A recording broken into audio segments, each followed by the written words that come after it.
Ladies and gentlemen, welcome to another episode of the Darrell Dukes Podcast. I am Darrell Dukes, and my guest who is joining me at this time is known as Mr. Entertainment, but for the purposes of this interview, we're just going to call him Aaron. And Aaron is, thank you for joining me here on the podcast at this very, very, very, very late hour. Hey, you're welcome, man. It's great being on back-to-back podcasting.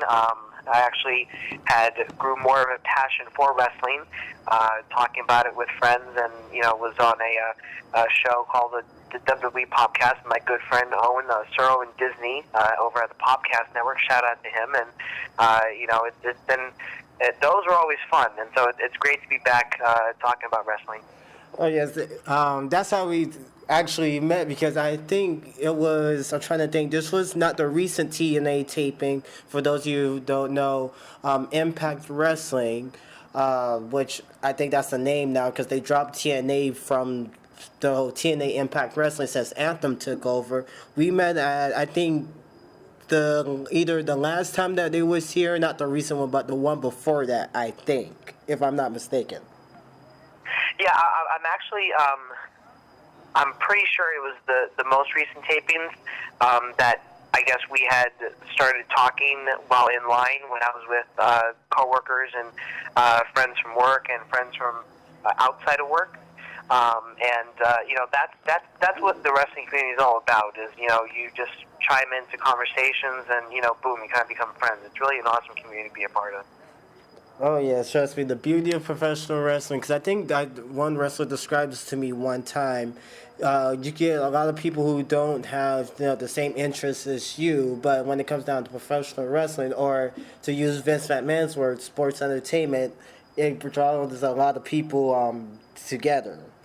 So. Oh yeah, most definitely. I mean, there's no fan base like it, and also it's a fan base that everyone accepts each other, which is very important. Oh yes. So before we started recording here, I noticed on your Facebook page that you're into the world of journalism like myself. Can you tell me how did you bit the journalism bug, or did it bite you? Well, I enjoyed writing essays. I would get a lot of good grades on essays. In fact, coincidentally, as we were talking about wrestling, I wrote an essay about wrestling, just the history of wrestling, that covered subjects of the Monday Night War in the 90s between WCW and WWF, and as well as the short-lived Monday Night War 2.0 between TNA and WWE. And I just got hooked. I liked writing, so I took creative writing classes and journalism classes in high school. And I figured that's what I wanted to do. So I went to college. I got into a Bridges to Success scholarship, a wonderful program at Valencia College over at the West Campus, a 2-year scholarship, and a lot of requirements and prerequisite courses to pass. It was very intense for those 2 years, and those 2 years paid for my tuition at Valencia College. And in the direct Connect to UCF program I went, and then I went to UCF, and the rest is history. I graduated Valencia College, West Campus, with a 2-year associate in arts degree in journalism. But when I went to UCF, I had switched it to psychology, which I still really don't know why I did that to this day. So I wanted to switch it back to journalism, but then I just ended up dropping out of UCF and college altogether due to financial aid problems. And I know I'm not the only one out there that has done that in the past. Oh yeah, because sometimes even the best journalists, to give an example, the late Peter Jennings, he was a high school dropout. He became a big name at ABC. Chuck Todd, who only had like a few more classes to go before he got his degree, he dropped out, and he's now moderator of Meet the Press. Thanks to an unfortunate circumstance, which I can't go into details because this involves our parent company that we both work for, and I can't legally say too much about that. So, your other Facebook page, Mr. Entertainment, how did that come about? Well, a few years ago, I had won a contest. It was 2 tickets entered on westernnews.com for Michael Jackson, the Immortal World Tour from Cirque du Soleil that came to the Amway Center. I won 2 tickets. I went with my dad, had a great time, and I entered another contest to win tickets to the Johando Music Festival at the Plaza Live, again, a few years ago, I believe in the same year. And from there, I just kept winning tickets to concerts and sporting events and advanced screenings and wrestling shows. So I started to cover these events. I opened up an Instagram, then later opening up a Twitter, and I believe the Facebook page came along, and all that together, along with a YouTube channel that had highlights of every event that I had went to. The goal of Mr. Entertainment was to provide content for people who may be less fortunate and may not have the same luck as I did as Mr. Entertainment, winning contests left and right, and bring the entertainment to them, to their small screens or big screens, however they want you to. And that was the goal of Mr. Entertainment. That's how pretty much that came about. How he was born, per se. All right, I see you put up contact regularly on your Facebook page. 'Cause I was, before I got in contact with you, I was checking, I was like, man, you do a better job with me when it comes down to this, making sure you get, make sure the ones who are less fortunate, they get, see what's from your point of view, even though, again, they don't have all the luck, just like you have. Oh, yeah, no, I appreciate that. Working, part-time at a theme park, it's been hard and had less time on my hands to keep up with it all. But I've had people come forward that I've been in contact recently for a long time, saying that you're still doing it, you're still doing a good job, and that's all that matters. And it makes me feel good to know that other people who had not, born under a lucky star, my mom said, winning all these contests and had all this luck and, all this entertainment, surrounding me, and just, bring it to people that, can't afford a ticket to a concert or a sporting event. So it made me feel good to bring that to them. And it turned into from doing highlights and footage of events to vlogs. And I love to vlog, and I cannot wait to announce on my social media channels the next vlog I'm going to do early next month. I'm not going to drop any hints, but it's like the biggest vlog that I've done to date. Okay, I will make sure that as soon as the biggest vlog that you're going to do after that, I will make sure I will get a hold of you so I can ask you some more questions regarding that.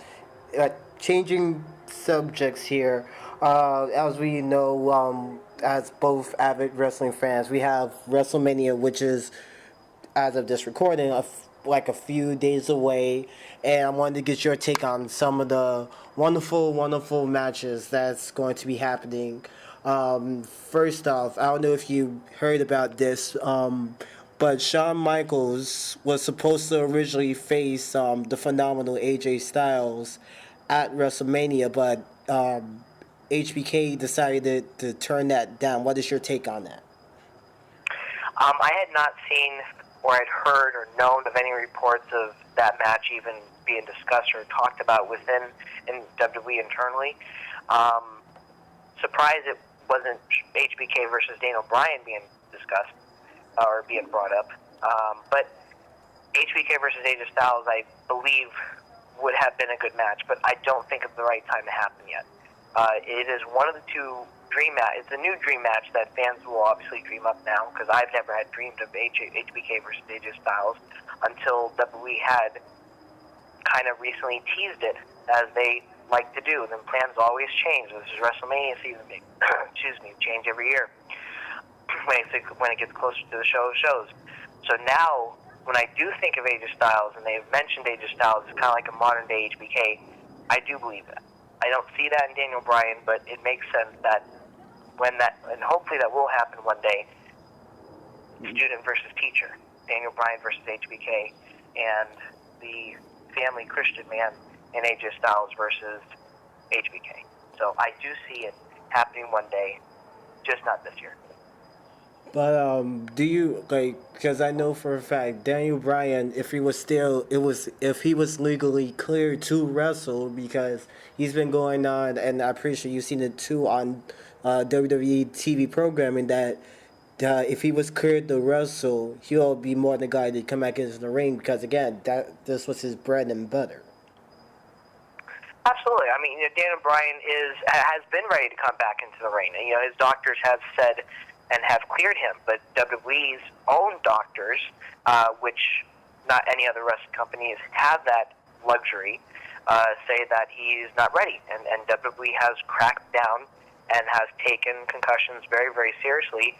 And, sadly, kind of been the last to take them seriously, while other sports have kind of taken steps ahead of WWE to decrease the amount of concussions athletes get.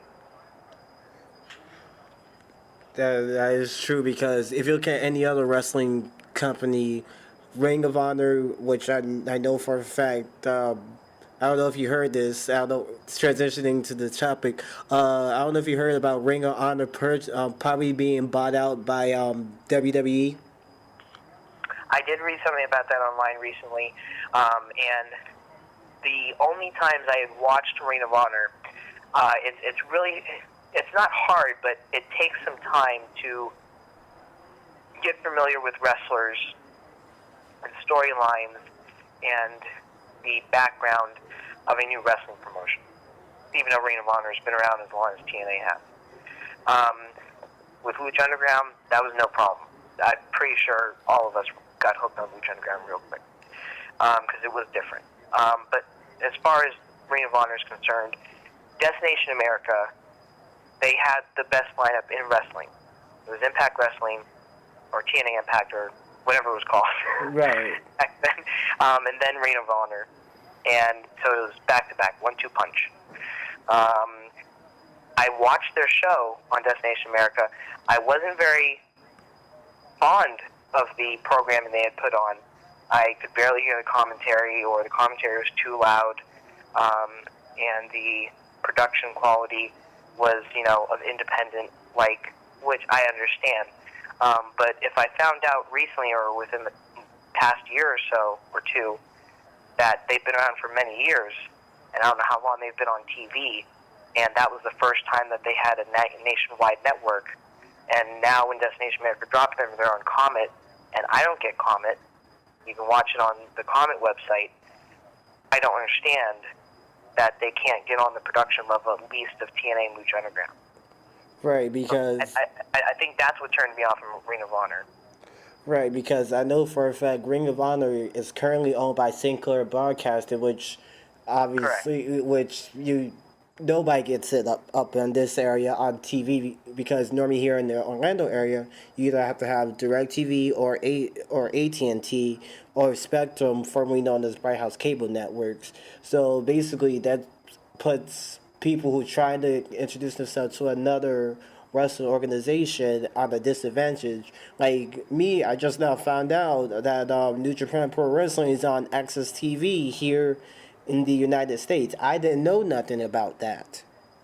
I had known that in the past year, and my cable provider does not get that network. And I've wanted to watch NJPW for a while because I heard good things about it, just like I heard good things about ROH. And it's a shame I can't get into ROH like these other fans can, because it is an ECW-like atmosphere. Right.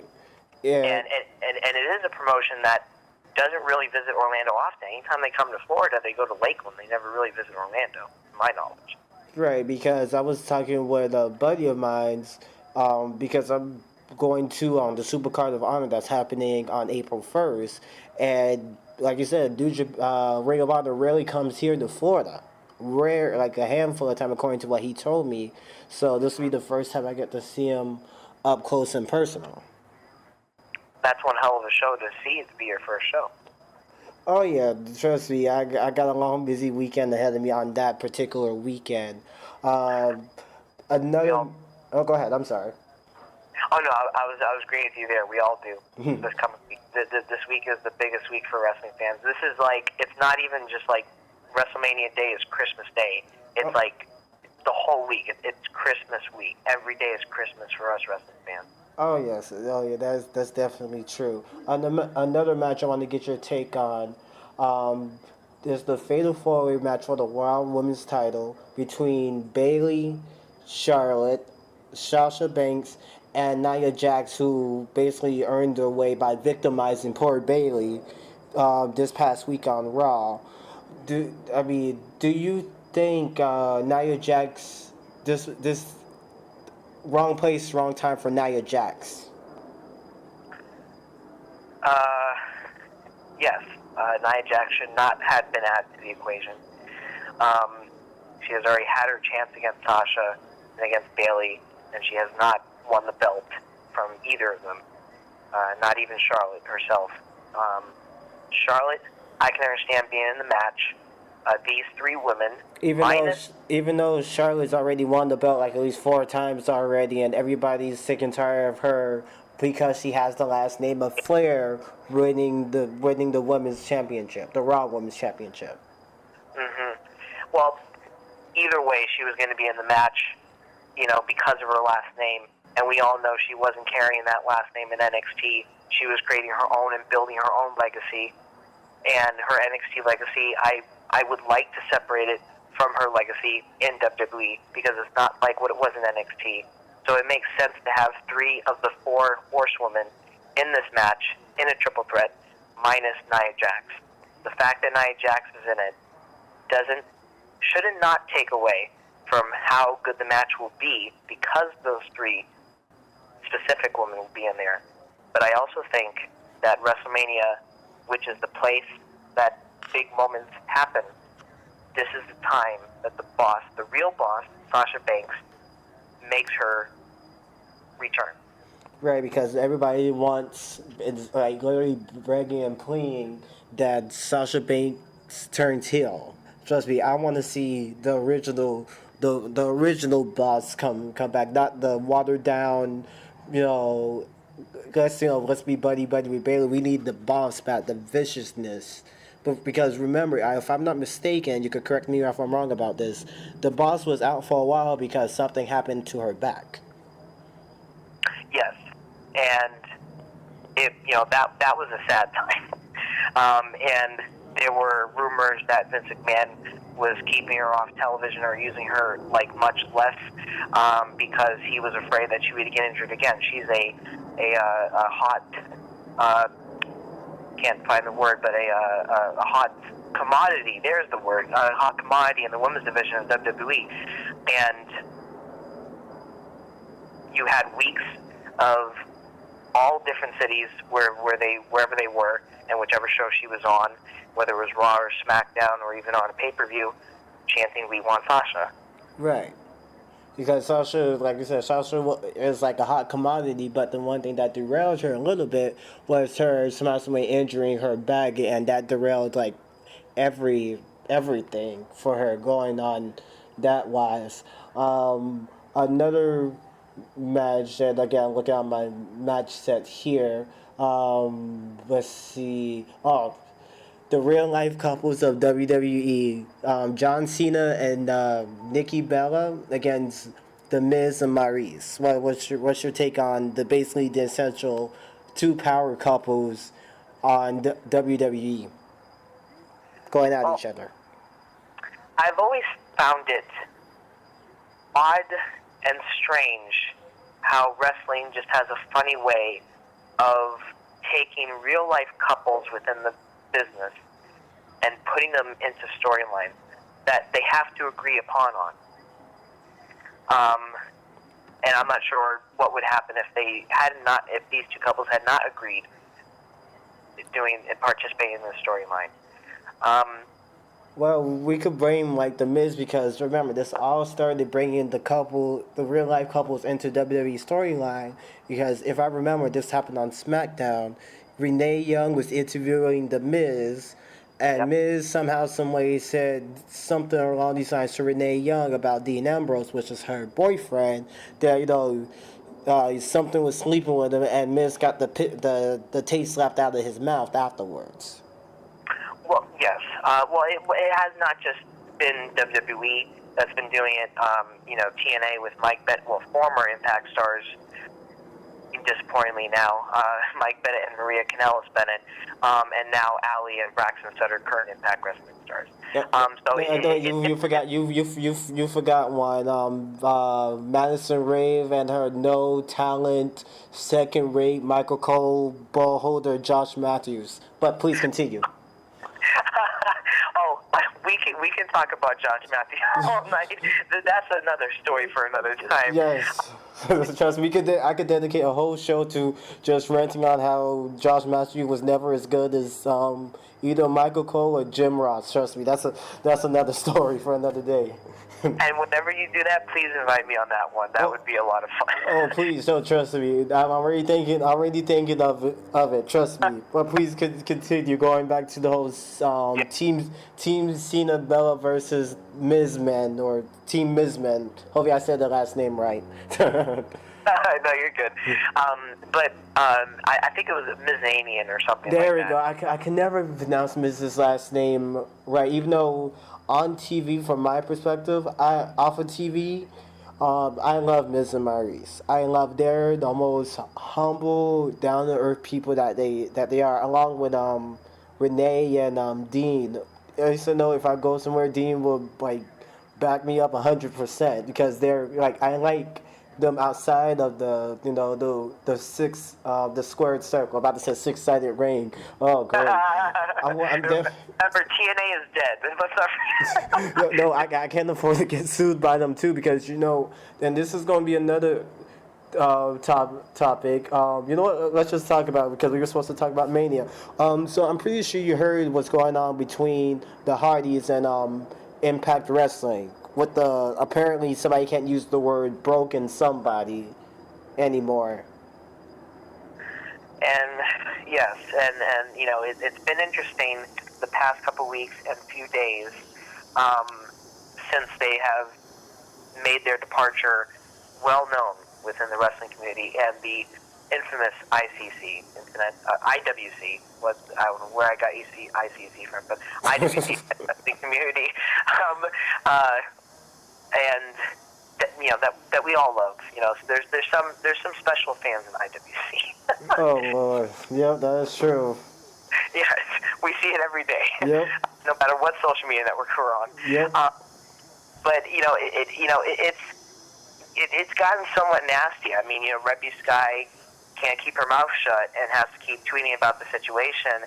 And if there is a lawsuit involved, I'm not sure if you'd be able to legally or be allowed to talk about it and what's going on and what they did. If there is such a thing, if there is a lawsuit in existence, and talk about it on Twitter. So I think it's what was the words I was trying to find? It left a bad taste in Hardy's mouth and also in Impact Wrestling Management's mouths, and on both sides. And they just couldn't come to an agreement. Can't really side. At first, I sided with the Hardys because they were the reason why TNA had gotten into the news again, solely because of the total nonstop deletion. Oh yes. Wait. When I first seen the whole let's go back even before that with the whole delete versus decay thing. Oh my gosh! I was thinking to myself, how on earth that they managed to legally do all of this on their land? Like from the delete or decay to the final deletion to Tag Team Apocalypse and total nonstop deletion, even back to their tag team title match at Bound for Glory. That was a good match. It was a good match, and I was there. And they were backstage, and then suddenly they were at the entrance to Universal Orlando, and I'm like, well, that was quick. Yeah, that's good. That's good TV magic and TV magic. Yep. Yeah, exactly. Yep. It got TNA media attention almost in social media. I mean, they were trending topics on Twitter because fans were buzzing about how cool this was. This was so different than any other company that what they were doing. even different than what Lucha Underground was doing. I mean, Lucha Underground was the buzz of the wrestling world when they had came onto the scene. Right. You know, for a good their first 2 seasons, and it even, you know, made WWE do like a knockoff version of it, which was so poorly done. I mean, it was clearly, you know, they were clearly showing that they were mimicking what the Hardys were doing. Oh yeah, between the Wyatts and New Day, if I'm not mistaken. Yes. Trust me, that was the best thing in production since. Well, let's be honest, that was the worst thing in production I ever seen. I'm trying to give Vince too much credit now. I'm trying to give Vince too much credit. Yeah, right? I mean, you know, because, you know, we all know the level of production quality is not quite the top-notch like WWE, but for TNA, it was the best thing we had seen in TNA, that TNA had produced in years. Right. I mean... Because, you know, they were very cinematic. Oh, yeah. And I think that's what was so different about them. It was not only cinematic, taking a strategy out of Lucha Underground's playbook, but again, it was different. It was off property, outside the impact zone, outside of the ring. And that's what made wrestling wild and fun back years ago when the action would spill outside the ring and outside the arena. Right. I can't believe you managed to talk about Impact Wrestling, but since we're still on the topic, what's your thoughts on Dixie Carter? Please, and don't feel free not to hold back. Trust me. I had met Dixie in the Impact Zone on I may be getting the date wrong. I don't want to take the DVD box cover out yet and try to I believe it was June 7th or June 12th, one of those 2 days. I'm going to check after this show's over and see if I was right. No worries. Slammiversary 2006. And Jimmy Hart was inside Universal Studios, Florida, and pulling fans in, giving out flyers and signing them and say, come in and see a TNA. It was their anniversary show. First couple of years when I was watching TNA, I had thought Slammiversary was their WrestleMania, and then I had learned Bound for Glory was their WrestleMania. So I had met Dixie. Okay, so I don't mean to cut you off. You said because I always get confused because I know Slammiversary is like I always thinking that it's similar to WWE's WrestleMania, but Bound for Glory is like. It's confusing. It's very confusing, even for me who originally watched TNA when it was originally on Fox Sports Net. Yeah. And I think it was even, you know, it may have been still on Fox Sports Net, then transitioned to the Sun Sports Net. Or they had, I remember they had Explosion on Sun Sports Net. Oh, yeah. They had Explosion on Sun Sports Net. And that was like their recap show and also additional matches kind of show, kind of like what Heat and Velocity used to be. Right. So that was cool. You know, because Heat and Velocity were off the air by then, I believe. You know, when TNA had still Explosion on cable television, and now they just have it overseas, and I guess us Americans are not important enough to have it now. So it's just weird that, you know, Explosion has kind of downgraded to, you know, be a YouTube match exclusive now. Because, you know, what I had thought they could have done is if TNA had ever gotten to the stage where it was a big roster, Explosion and Impact, that's their Raw and SmackDown. That, you know. But when I had met Dixie, this was at the time where she would go around, you know, back to what I was saying, is she would go around and shake fans' hands. And I would go to every TNA pay-per-view from that night going forward, and Impact tapings, and I got hooked, even watching the TV product. And that was during a time where I stopped watching WWE because they were transitioning, going into being more politically correct and being more family-friendly, which is not what wrestling is. Sure, you see families and kids at wrestling events, but it's not really a smart thing to bring your kids to wrestling events, especially shows. Yeah, because I know for a fact, because during the whole Attitude Era, to bring that up a little bit, the Attitude Era was like the golden age of wrestling, And during the original Monday Night Wars, I won't count TNA's thing as a Monday Night War because, let's face it, you going it's suicide going against Vince McMahon on Monday and Tuesday nights now, because they basically own the night on that night. That is suicide. But continue about you and wonderful Dixie Carter. Did you say wonderful Dixie Carter? I can't trust me. I would say something else, but or old Miss Dixie Carter, since she's from Nashville, Tennessee. There we go. We can use that old Miss Dixie Carter. Miss Nashville, Yes, or Miss TNA. No. That's an insult to the Karen Jarrett. That we all know she's she's Miss TNA now. Yep, Miss Queen of the Mountain. Queen of the Mountain. Yep. But I had met her a few times and I had gotten familiar with her. She had just gotten familiar with me and my parents almost on a first name basis level. Going to so many pay-per-views every month. I would look forward to them. This was during when I was in high school, even when I was in college, and I have been going to their tapings for 12 years now. And she was very nice, and we would give her our thoughts on the product, and she even was really proud of me at one point when I was running a website called TNA Impact Zone at TNAImpactFanZone.webs.com that was dedicated to TNA fans. It was somewhat successful. Did she pay you for that? Well, she had appreciated it, because I was, basically promoting the product, because this was during a time where I was not watching WWE. It was TNA all the way. Right. I became a TNA fanboy, and I was like, TNA all the way. This is an awesome product. This is better than what WWE was doing. And so I stopped watching WWE altogether, and the only wrestling I was watching week to week and going, since it was free, who does not like free wrestling? Of course. Unless you're Josh Matthews. Yeah, unless you're Josh Matthews. Yeah, if people come here for free and then you don't have enough money to go to NXT for $10, excuse me, Josh, I've actually invested $100 into NXT because I loved it that much. So I have gone to NXT. Us wrestling fans are not that poor.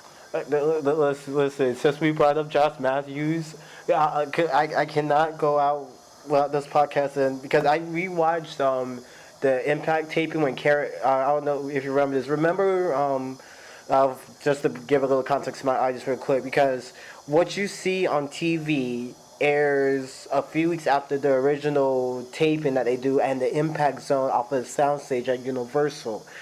Now, I was rewatching it on my TV not too long ago. The one when Karen Jarrett come out and slap the taste out of Josh Matthews. I don't know if you remember that. Yes, I do remember that. It was a memorable moment that I'll always remember and in my mind forever as long as I'm a wrestling fan. Yeah, because, we all know how Josh Matthews is the worst thing in professional wrestling, says James Ellsworth. James Ellsworth looks like, I tweeted this once, and I'm surprised it didn't get much favorites or even like a block from James Ellsworth. He looks like Jiminy Cricket. Oh, come on. Oh, yeah, that sounds about right. That sounds about right. And I had mentioned him in the tweet.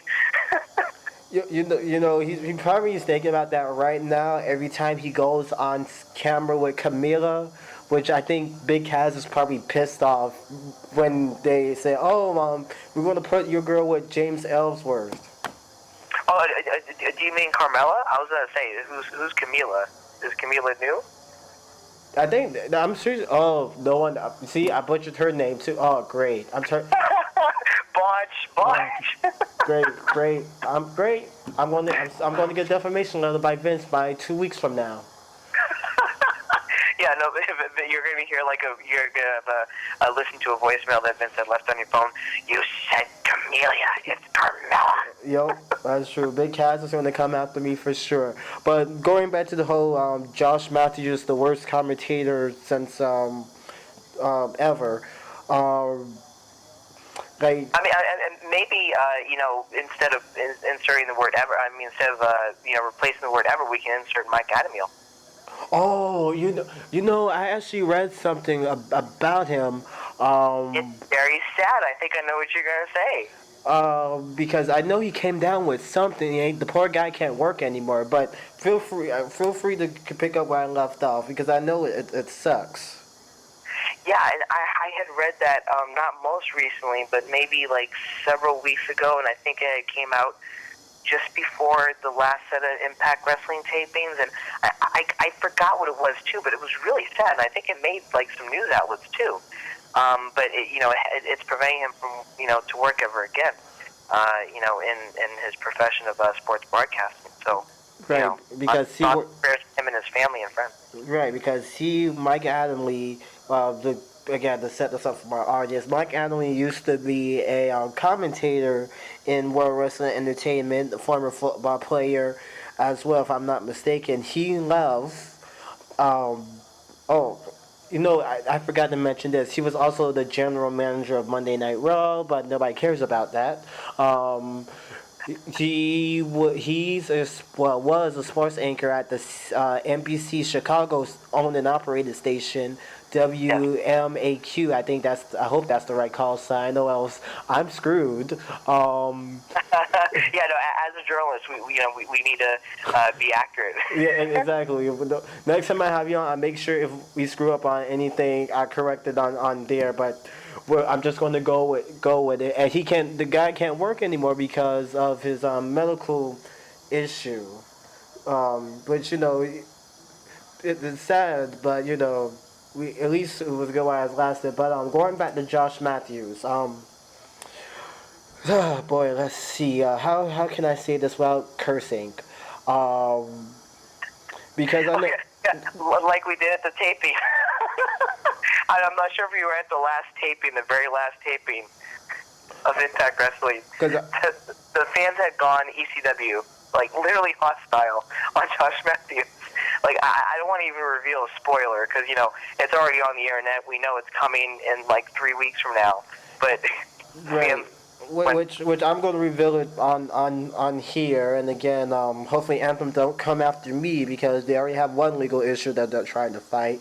They will send that owl, and they'll find out who said it. Okay, so in a few weeks, it's going to be a big 8-man tag between Jeremy Borash's team, which I'm not going to say the names, against Josh Matthews' team, and I feel so sorry for Josh Matthews' team because they have to wear some stupid goat shirt and no GOAT is greatest of all time, which we all know that's not true. But boy, I can't. That's gonna be, you know what? Let's hold off on that because that'll be another podcast storyline in and of itself. So let's see. Let me get your take on 3 more matches that are of importance at WrestleMania. Even though all of them are good, but let's be honest here. Roman Reigns versus Undertaker. How did I know that this was going to be the next match? But that you were going to bring up. This is not even like a hard match to really just analyze, and it hasn't even happened yet. It should not happen. It should not have been booked. Even though John Cena is no longer in the main event as of this year, for the first time in 12 years, which is pretty scary. I've been going to TNA tapings for 12 years, and each year he's been the main event of WrestleMania. That's a scary thought. And he's in a mixed tag team match, which is probably going to be mid-card. It shouldn't be up the card. It should not be up the card. So hopefully it's not placed upper card, because it does not belong there. It should be mid-card. It doesn't mean he's a mid-card wrestler, though. He's still a main eventer, as what we see him on television. But going back to Reigns and Undertaker, if Reigns wins, he will become the most hated man, maybe in wrestling history, or at least modern-day, present-day wrestling history. Right. And he'll be booed outside of, I'll never call it Camping World Stadium. I love how WWE is saying in their marketing promotion campaigns for WrestleMania, calling it Orlando Citrus Bowl. The way it should be called, he'll be booed outside that building, of that stadium. Oh, no, and I agree. Because, I mean, Yeah. let's face it, Taker's about 50 something, close to 60. And I have a feeling, I don't know if you've seen this, at Survivor Series, I don't know, there was the spot where Shane was going to do coast to coast to Reigns. Roman ended up spearing poor Shane and knocked him out. So, Mhm. I have a feeling if Reigns spears Taker, and again Taker has a bad rib, I think Roman Reigns might end up retiring the dead man for sure. Yeah, I mean, even if he doesn't injure the ribs, or if it's just planned, and Roman Reigns is penciled in to win the match. And even at Survivor Series, they may have been teasing this for months, maybe even years. Undertaker's like Sting in TNA. I mean, every year we would pop the question, oh, is he going to retire? Oh, Dixie was able to give him a new contract every year. And it's the same thing as with Undertaker. That's why it was like a dream match, Sting versus Undertaker, and it never happened. It probably will never happen. Oh yeah, no, because we could thank Seth Rollins for that by doing that. I forgot which pay-per-view was it. When Seth That's Rollins, Seth Rollins powerbomb, well, do the turnbuckle powerbomb thing, and Sting landed wrong, and Sting can't wrestle anymore, so we could blame Seth Rollins for that. Um, Another match, and two more matches, then I'll let you go for this time. Wyatt versus Orton, or as I call it, the match that set the world ablaze, literally. Well, I like the play on words there. But before I actually go on to Wyatt versus Orton, I had one more point to make about, which was an actually interesting point to make about Undertaker versus Reigns, is Sure. that 8 years ago, March 30th, 2008, I do remember the date because I was there on behalf of WWE.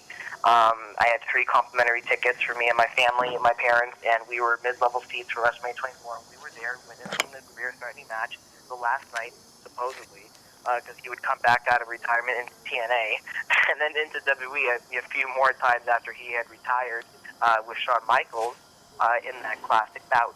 And, the words of, I'm sorry, I love you. And, Ric Flair just, crying his eyes out. And his face turning bright red. That history, that moment, history might repeat itself. 8 years later, another legend of Ric Flair's stature, being The Undertaker, might just happen again on Sunday, April 2nd in New Orleans City at WrestleMania 33. History might repeat